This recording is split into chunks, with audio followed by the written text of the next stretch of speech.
الله أكبر الله أكبر الله أكبر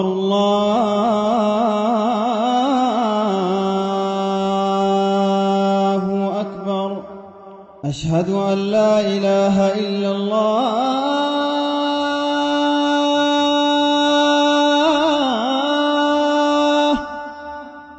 أشهد أن لا إله إلا الله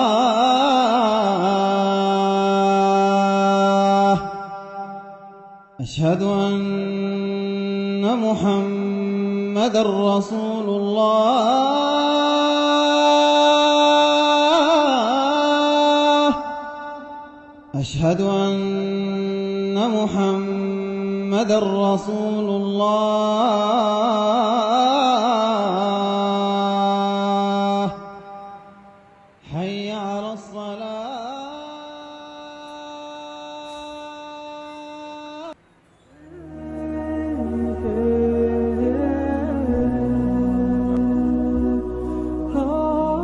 أعوذ بالله بسم الله والصلاة والسلام على رسول الله وبعد إن شاء الله yanzu kamar yadda kuke gani mun taso za mu zo mu yi alwala sifatu wudu'in nabi sallallahu alaihi wasallama kamar yadda annabi sallallahu alaihi wasallama ya koyar da alwala da sallah insha Allah za mu fara da alwala kamar yadda muka sani wanda kuma sallah ba ta yiwa idan ba wannan alwala insha Allah kuma akwai kurakurai da yawa da muke a cikin alwala so insha Allah duk dai za mu gani a ciki da fatan za ku biyo mu domin ku ga yadda alwala zai kasance insha Allah bismillah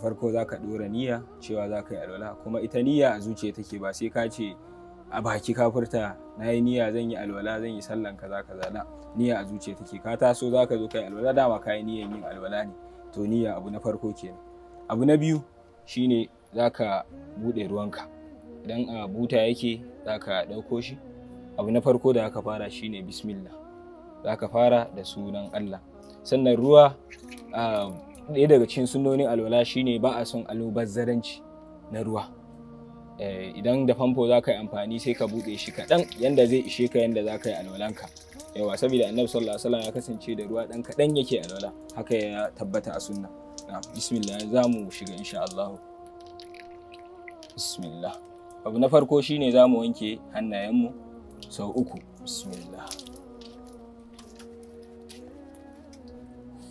sannan wankewan sai ya zamto ko ina ya taɓa ruwa yanda aka rawaito annabi sallallahu alaihi wasallam ya kasance yana yin haka idan yana alwala saboda ko ina ya samu ruwa a cikin hannunsa kuma hannu daga nan zuwa nan ake wankewa zuwa nan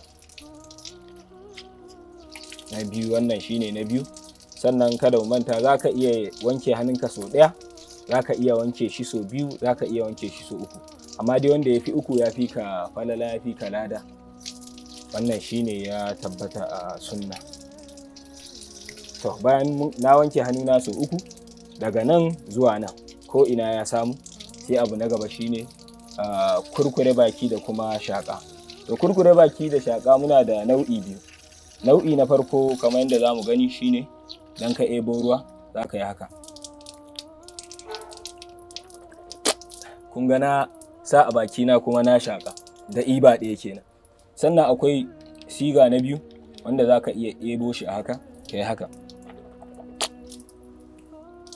tukunna ka shaƙa duk wanda kai daidai ne ba laifi sannan shi ma shaƙa za ka iya yin 2 za ka iya yin 3 wanda ya 3 kuma ya fi ka falala to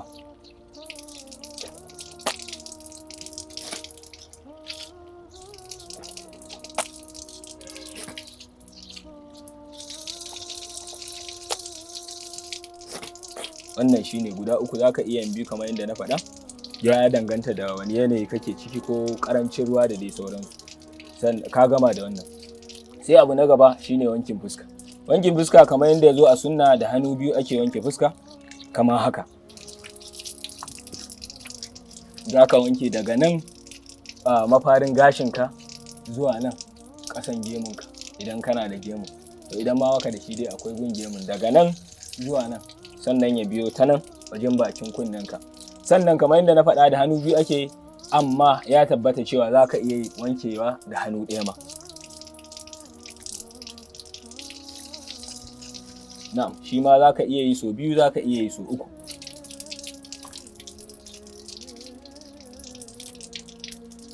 Ka wanke ko'ina. Sannan sai gaba ta gaba shine hannu.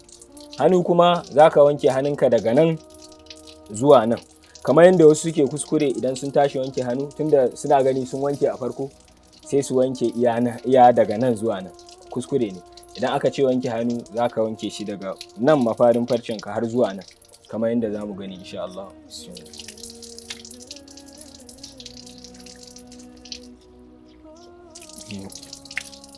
Shi ma za ka iya yi so biyu, za ka iya yi kuma so uku. Sannan idan matsalan a famfo za ka yi amfani da shi, malamai sun yi ikhtilafi. Wasu sun ce za a iya, duk da jamhurin malamai sun ce za a iya kawai ka sa shi a haka, ya zamto ko ina ya samu. Misali in baka so ka sa hannunka haka, ko kuma kana da rura ta ila haka da hannu ɗaya da sauransu. To mun wanke na dama kenan, za mu dawo hannun hagu. To shi ma kamar yadda na faɗa mana, za ka iya yin biyu, za ka kuma iya yin uku. Na'am. Sannan kuma sai shafa.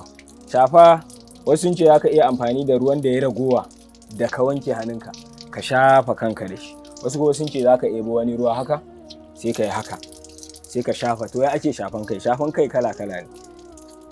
Ka yi haka, ka tafi. Idan ka ga dama za ka bar shi haka. Idan ka ga dama za ka dawo da shi haka. Duka ya tabbata a cikin sunna.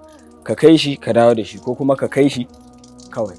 Sannan ragowar ruwan hannunka shi za ka goge, ko da ce za ka wanke kunnenka da shi. Za ka yi amfani da waɗannan yatsu guda biyu, wannan a ciki, shi kuma wannan a waje haka. Ko ina ka shafa, shi kuma wannan babba ya wanke ma, shi kenan ka gama shafan kai da kuma shafan kunne. Sai kuma gaba ta gaba shine wanke ƙafa. Shi ma wanke ƙafa kamar yadda muka wanke hannu, haka za mu wanke shi, wato yadda muka sassa hannunmu a cikin yatsunmu kamar haka. To shi ma za ka sa hannayenka saboda ruwan ya zamto ya taɓa ko'ina a ƙafar taka. Sannan har da ƙasan ƙafa ake wankewa. Akwai wanda suke wanke iya sama, so har da ƙasan ƙafa, alwala har ƙasan ƙafa ake wankewa. Sannan ka dawo na biyu, shi ma ka riƙa irgawa. Idan a famfo ne, matsalan yanzu na yi haka, na yi ɗaya, na yi biyu, na yi uku.